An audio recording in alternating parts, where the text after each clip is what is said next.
Nottingham Forest 1, Liverpool 1. Instant impact from Liverpool substitutes rescues a point for Arne Slot's men. Hey guys, welcome to the channel. Welcome to another video. Today's video is going to be the not so instant match reaction to Liverpool and Nottingham Forest battling it out last night at the City Ground in a 1-1 draw that saw the points shared come the final whistle. It really was a game of two halves. Forest controlled the first half, but in the second half, Liverpool grew into the game, and after a couple of substitutions, it really turned the game on its head. Liverpool then went and found an equaliser, and if it wasn't for some gutsy defending and some incredible goalkeeping from Nottingham Forest, Liverpool could have actually taken more. We're going to be talking about the game, we're going to be talking about the performance, the result, and everything else in between. But before we go any further and discussing all of that stuff and much more, I would like to remind you all, please like the video and also subscribe if you are new. Both things are always and very greatly appreciated. Get involved in the comment section below. Let me know your thoughts, your comments, opinions, predictions, feelings, whatever you want to call it, that I'm sure will make for great and interesting reading down below. So please do use and abuse that comment section, people, and talk to me on Liverpool and Nottingham Forest last night. It was an incredible game, fantastic game of football, I'm sure, if you are a neutral.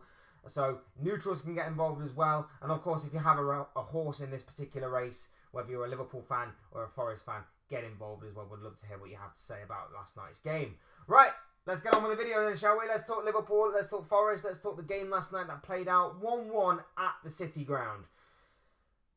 Mixed emotions and mixed feelings for myself personally about this. For anybody that's obviously watched my Premier League predictions video, you'll know that I predicted what happened last night. You'll know that I predicted a draw, and you'll know that I predicted 1-1 specifically. That was simply for the reason that Forest are a fantastic defensive outlet. They have been so stubborn, so disciplined this season, and I wasn't expecting that to change this time around. I know that Liverpool on their day, when they're firing on all cylinders, particularly in the attacking third, can cut teams to ribbons. But I wasn't expecting that in this particular game. So I kind of foresaw what was going to happen last night. But at the same time, in saying that, I still think context needs to be applied, because whilst I can't be too angry and frustrated at the result for me predicting it, I can be angry and frustrated at the context a little bit as to why we didn't get the job done when we really couldn't, when we really could have done. And I think there were some moments in the game as well that Arne Slot can look back on and reflect and maybe say he could have improved on himself. I think some of the players as well can look at the same thing. So I can be a little bit frustrated at that, but I can't be overall too frustrated at picking up a point away from home at a very difficult place to go this season. I've waxed lyrical and praised Nottingham Forest a lot this season for what has been a phenomenal campaign so far from where they're concerned. I know they have a strong defence. I know they're well disciplined. I know they've got one of the best defensive records in the Premier League. So for me, seeing the way that we tried to attack them last night was no surprise, when obviously they have got a very well structured and very well disciplined defensive back line. I thought Murillo last night was an absolute beast. I think he was an absolute beast last night, and I am praying to anybody that will listen for Liverpool to go out and buy him in the summer. I am praying that we go out and buy Murillo. A future partnership of Murillo and Konate, if or when Van Dijk does leave, would be sensational in my personal opinion. He was absolutely incredible last night. I thought the goalkeeper, Matt Sells, I'm sure we'll get on to him a little later as well, put in a fantastic performance. He needs to be tested, by the way. I'm not joking. This goalkeeper needs to be tested. He's been one of the best goalkeepers in the league this season, but last season I didn't rate this guy at all. So maybe I wasn't seeing something that everybody else was, or some things that happened overnight, because this guy is absolutely phenomenal, and he really did keep the scores level for Forest last night, especially as the game started to turn on its head and Liverpool started to gain more momentum, shall we say, in the final third in terms of their attacking prowess. He was insane last night. His saves from the likes of Salah, from the likes of Gakpo, were absolutely brilliant last night. Fair play to him as well. And like I say, Ole Einar, his clearance off the goal line was fantastic as well. Defensively, Forest were brilliant. Nico Williams kept Mo Salah quiet from left back, a former Liverpool player, of course. I just thought Forest were very well disciplined last night. Elliot Anderson was brilliant.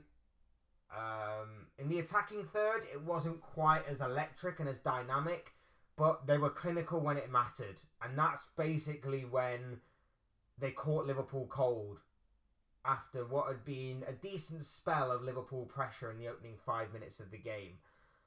But overall, like I say, a point away from home. I think if you were to offer that both managers at the beginning of the game, I think they would have snapped your hand off.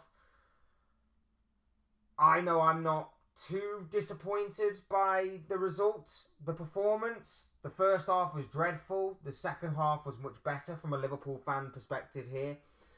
But yeah, I just thought overall, like, there was a lot for both teams to really take from this game. A few positives, few negatives, few things to improve upon.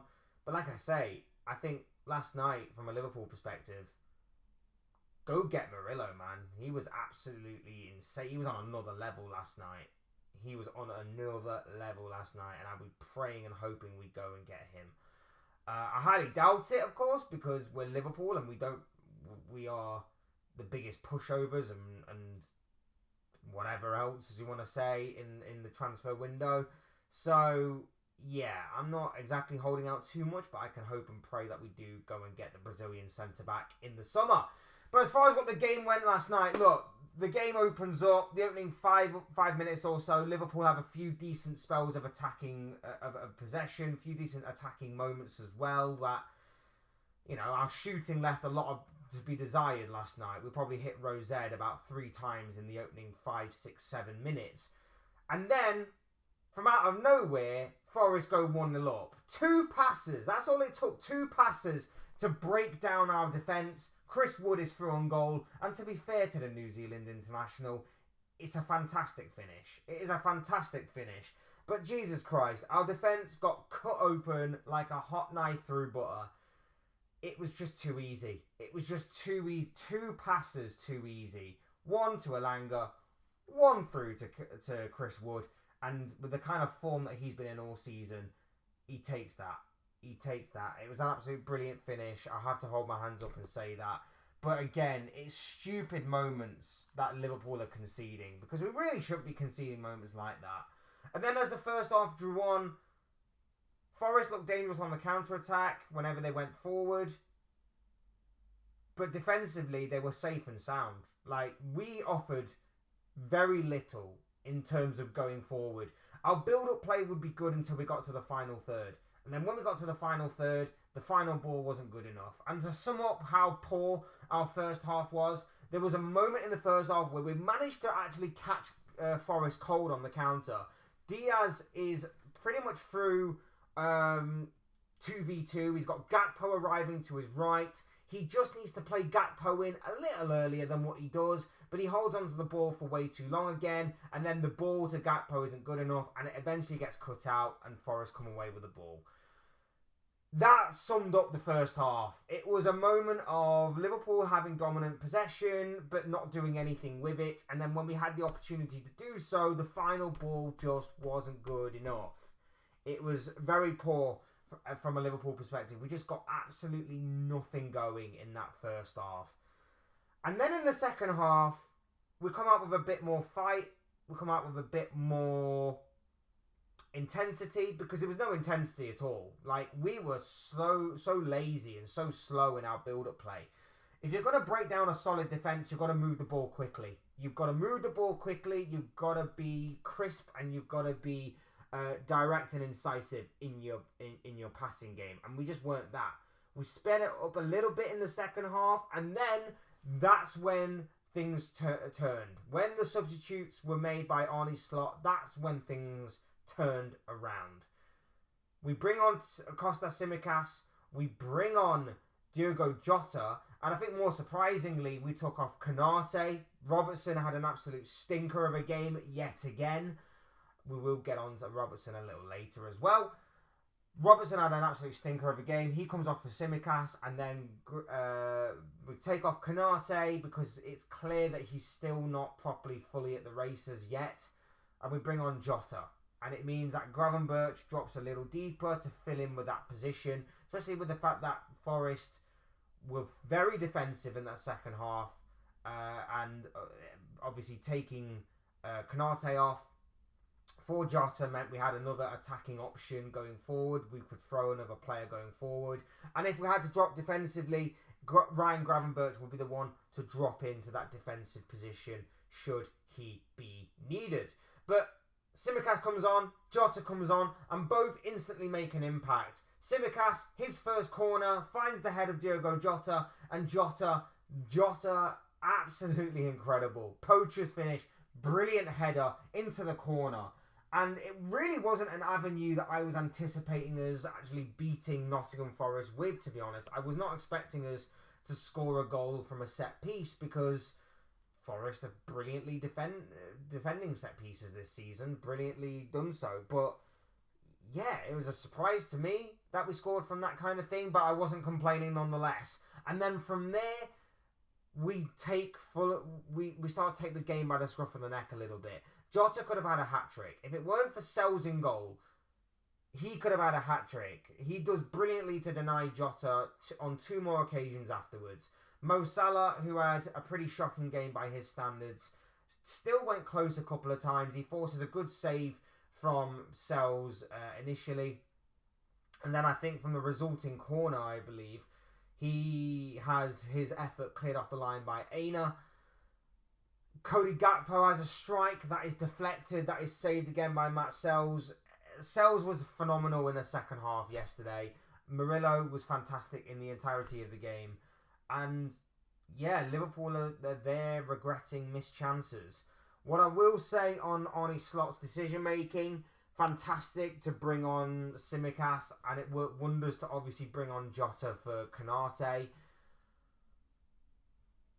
But I have to question a couple of things. Number one, throwing on Curtis Jones when Harvey Elliott's there. I think this game was crying out for Harvey Elliott much sooner than what it was, because he offers something a little different. He offers something a little unique and a little bit more creativity and a little bit more...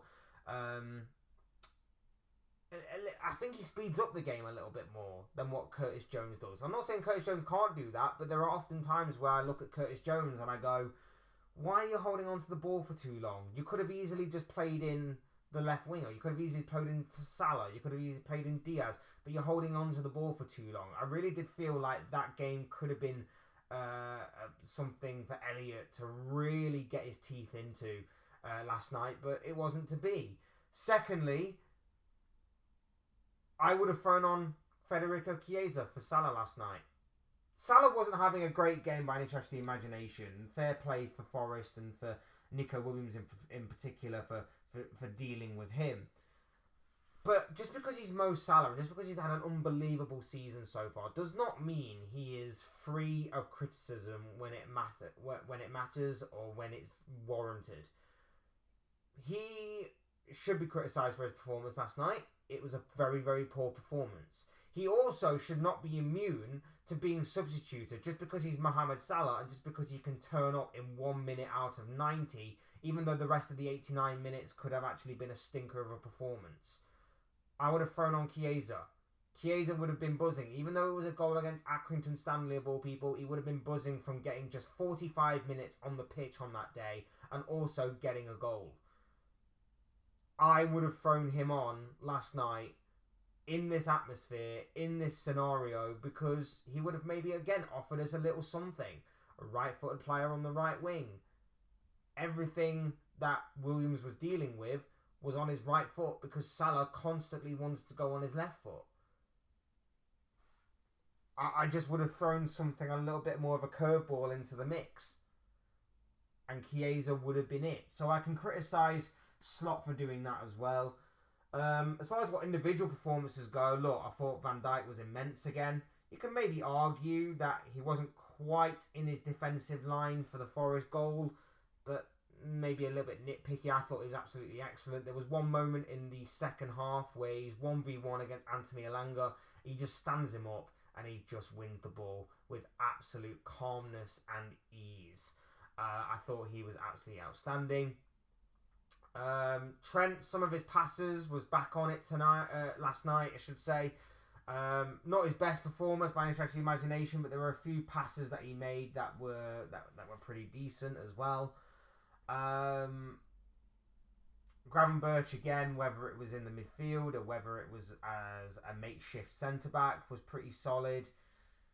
McAllister did some dirty work, not his best performance though. Szoboszlai ran his absolute socks off. That guy was absolutely insane last night, and he threw himself around. He was in a real physical battle in there with Ryan Yates, and I felt he held his own up, because the ref, I'm not going to moan too much about the referee, because I could sit here and I could moan that the referee had a poor game, and I think he did. But I'm not going to moan too deeply about the referee. He tried to let the game flow for as much as he could. Even though there was one moment in the first half where it might have been Murillo actually. He completely body slams Luis Diaz completely off the ball for no apparent reason other than to just be like, yeah, I'm here. And the referee does nothing about it. And I think there was a similar incident that happened in the second half where he gave a free kick to Forest. So that bit did strike me as strange. I could also potentially mention that I did feel like the foul on Salah in the second half for a potential Liverpool penalty was actually a foul.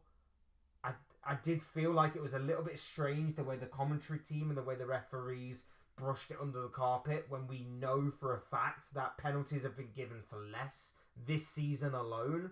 So that did also seem strange to me, and that's something that I could also point out. But I'm not gonna focus too much on that. He tried to let the game flow for as much as he did, and like I said before, I think a point for both sides was probably the fairer of the results, in all honesty.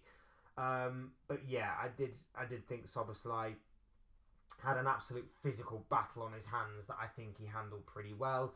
Gakpo had a quiet game by his standards. Salah had a stinker.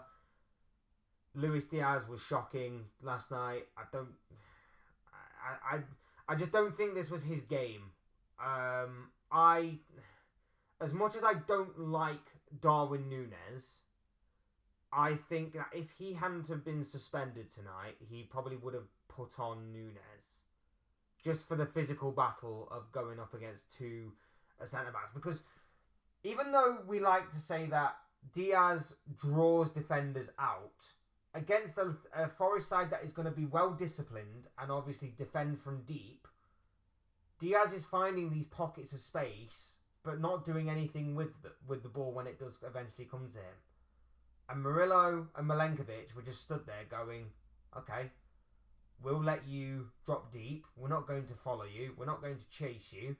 Your objective is to try and break us down, and you're not going to do that.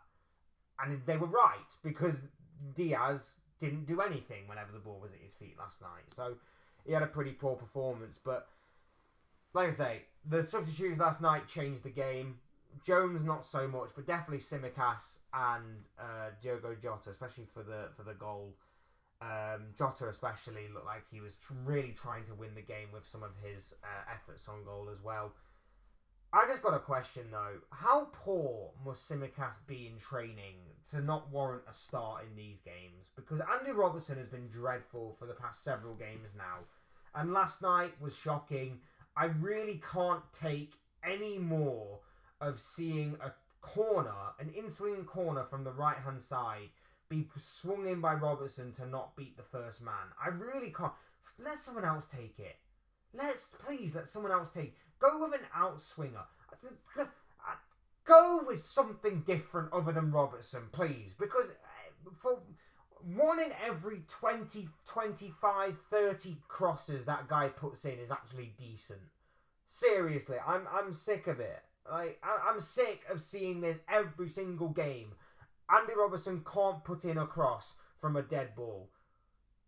It's ridiculous to me. I'm so done with it, and we need to put Tsimikas in, because at least he offers a bit more in that technical kind of in that kind of more technical role of ball carrier and cross provider, because he just is a little bit better than what Robertson is right now.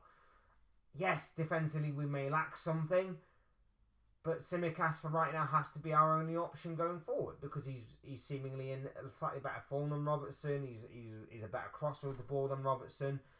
If only there was a period of time where clubs can go into some sort of market, for example, of players and sign a player for problematic positions that teams currently have. If only there was something that we actually had that could actually change Liverpool's fortunes in certain positions of the team. I'm sure it will come to me eventually. I'm sure we'll eventually get one, because I don't think there is one out there, or if there is, I don't think Liverpool have utilised it at all for over a year now. Yeah, if only we had something like that in which we could go out and get a left back, for example, or buy a centre back, or buy a striker, maybe buy a striker. I don't know. I'm just blue skying this. Like, it's crazy to me that out of all the years that football has been a thing, we don't seem to have anything like that. It's crazy. Anyway, yeah. So as I was saying, we need to play Tsimikas more. Jota was on fire last night. He was firing on all cylinders. It was just denied by a very good goalkeeping performance. But yeah, I think both teams played out a draw, and I think that was the fair result on the night.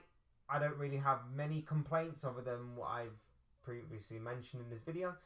But yeah, I'm not too angry about the result. I'm not too frustrated about us only picking up a point against Nottingham Forest. Pressure goes on Arsenal tonight in their North London derby with Tottenham. I don't really have much hope for Tottenham because, well, they're Tottenham. So I can see Arsenal closing the gap on Liverpool tonight. And yeah, we move on to the next game. And our next game is Brentford. And Brentford side that are going to be at home, who have a very good home record. They came from 2 goals down in the latter stages of last night's game against Manchester City to draw 2-2. So yeah, we've definitely got another fight on our hands, and every single game now is going to be even more important than the last. We had a very good and healthy lead that has been cut.